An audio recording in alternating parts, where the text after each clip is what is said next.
Hey folks, it's Nate. Thanks for joining me at the art table again today. I am back after the break and I am ready to start looking at some indie comics, which came in quite a bit over the break. And our first one is Disintegration Street Volume 2 by Brenden Swan. This is an interesting campaign, and I'm going to talk about it in a number of ways, but first let's look at the form factor and the art, and then we will talk about the story, which is really what I have the most to say about it. Brendan's product has always come in this little kind of tacoban size book, which is quite nice. It fits in the hand, and you can even pocket it if you want to take it with you while you're traveling. Very nice, very convenient if this is less a collector's item and more a story on the go. I like that kind of thinking in the form of your book. The paper quality is quite good. It's glossy, but not overly glossy. It doesn't put too much glare on the page, but it does give it a nice sheen. And the binding is very good quality square binding. So nothing to complain about there. Brendan's art is going to be very much to taste. He works traditionally, at least on Disintegration Street, and he has a very eclectic style. It's very stylized, very posed, and some people will like that, some people will not. I think it's okay. It's not to my taste. Brendan's Strangelove had a more traditional style, and I think was done digitally, and that's a little bit more to my tastes. But this is fine, and if you enjoy the very specific sort of imperfections that come with physical coloring and physical artwork, then you will enjoy this book because it does give the art a character that a lot of digital coloring and digital line work won't give it. So yeah, it's definitely going to be to your taste. Let's talk about the story. As I said, it's going to depend on a lot of things whether you like the story here or not. Volume 1 was over full, I think. It moved very fast. It had to try and introduce a lot of things, a lot of characters, a lot of big personalities. It went through a bunch of tonal shifts very quickly because the characters have different tones to them due to their personalities and their position in life. Nothing wrong with that, but I think the Volume 2 handles these transitions better. I don't really have a problem with having a bunch of different tones in a story if you transition between them carefully and deliberately. I just don't feel that that was done as much in Volume 1, and in Volume 2, he's much better about it. So, a brief recap. Disintegration Street is a town in the middle of someplace. Nobody ever says exactly where, which is fine. It's a mystery village. But in this village, ghosts and people live together. However, all of the children disappear at the age of 4 years old on their birthday. It is the disappearance of the children and not the existence of ghosts that is presented as the primary mystery of our story. So that's what the story spends most of its time investigating. And Charlotte, our protagonist, down here, along with Ghent,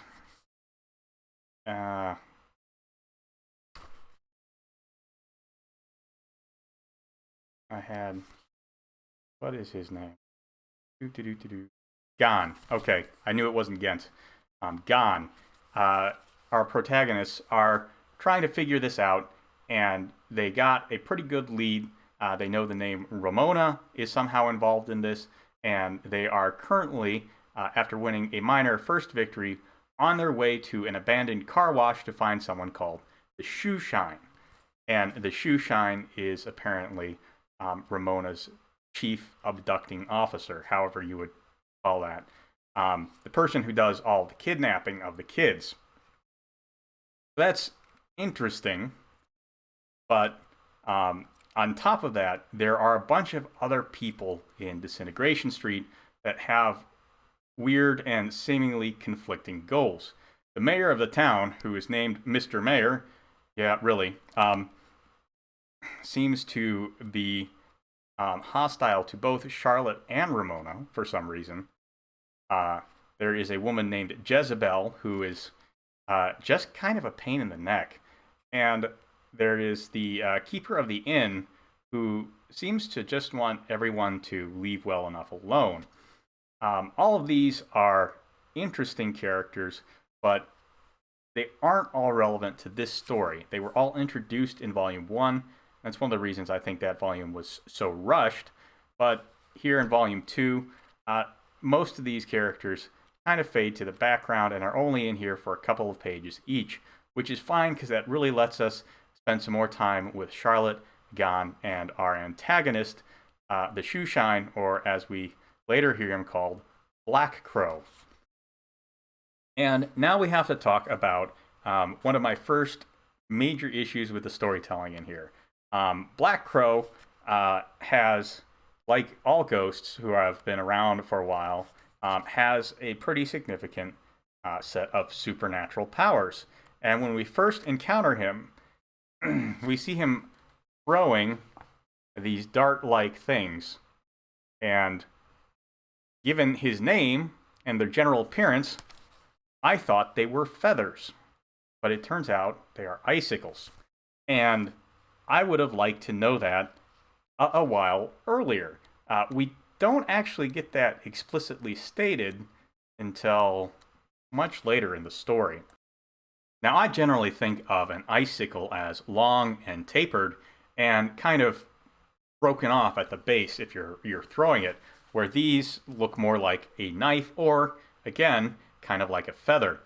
And I think this is a not necessarily an artistic failure, but a failure of visual storytelling. The only real clue that they might be icicles we see here is that they could possibly be coming out of the car wash nozzles there, something which I did not originally notice. And given that neither Shoeshine or Black Crow implies ice-based powers, but Black Crow implies maybe animal-based powers, I was just primed for feathers, and that's what I saw for most of the story. My second major issue here is that we have a couple of characters who just seem to come and go at random. Lillian Smith is one of Charlotte's friends, and Akiko Sakamoto is a private investigator. And while I think the goal in Akiko's case is to show that she has her own agenda, between her and Lillian just showing up and walking out and watching from a distance, I got kind of annoyed, and I wanted to see that kind of a thread less. Now, we do get some more insight into the politics of Disintegration Street as well. We know there is something called a Stillwater Foundation, or there was, but its founder, Jeffrey Stillwater, is dead. And Elise Stillwater is approaching Charlotte in her dreams. Interesting. Unfortunately, we don't get a whole lot of answers on that front. We just know that Elise seems to be on Charlotte's side. We get a couple of major revelations about Charlotte and who she is. Namely, it turns out she is a ghost. That is also interesting. But again, it doesn't really seem to fit any of the pieces together for the major mystery. But ultimately, that doesn't seem to matter a whole lot, because we do have a nice climax with Black Crow, an interesting fight, and a combination of Gon and Charlotte's abilities to rein him in and beat him. And I found that part pretty satisfying, because Charlotte's weird clairvoyance abilities have been very hit or miss up until this point, and you're starting to do her some good now, it seems like. My only big gripe, again, from the storytelling point of view, is when she has these weird visions. In the previous volume, there was some really great psychological horror imagery that went with the visions. They were very distorted, very funhouse, very not disturbing, but very exotic. And we don't see a whole lot of that in this volume, which is too bad because I enjoyed that part of Volume 1 the most. That said, Disintegration Street is promising, and I'm hoping to start getting some clear answers in Volume 3 because Mr. Mayor is finally making his move. But if we don't, I think I may hang it up there because I am ready to start getting some answers about what is going on. So, hopefully that's the case. All in all, I think I would recommend Disintegration Street if you are a fan of stories about the supernatural, stories about specifically ghosts, but in general, stories about kidnappings. But if you're not into that kind of a niche group of stories, it may not be for you. It has some action to it, which is pretty good, but I would say on the whole, its primary appeal is going to be to people who enjoy ghost stories and hauntings from previous lives, because that is the big theme going through this. And for Charlotte in particular, her power is to bring your previous life to bear against you. Very interesting. And it's been fun to see that kind of refined and honed, be more on message in Volume 2. We'll see what Volume 3 looks like. Hopefully we will continue to have slightly more focused storytelling on a smaller group of characters while the bigger machinations continue in the background. Pretty good work, Brenden. Always room for improvement, but I will at least be backing Volume 3. Anyway, that's all I got for you today, folks. Let me know what you think of Disintegration Street if you've read it down in the comments below, and I will talk to you later.